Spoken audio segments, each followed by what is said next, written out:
Michael Manley is a tyrant. Michael Manley, we have concentration camp in Jamaica, you know.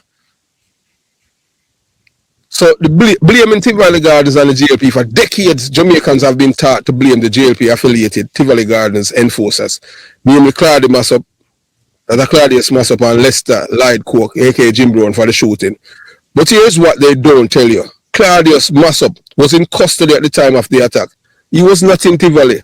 He was not at Hope Road. He could not have pulled the trigger.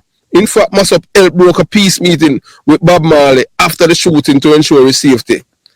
Jim Brown, while a fear enforcer, was not the shooter. The man was actually carried out of the attack.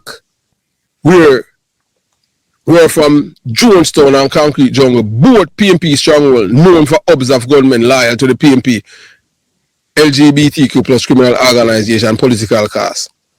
The real gunmen, Jonestown and Concrete Jungle, killers,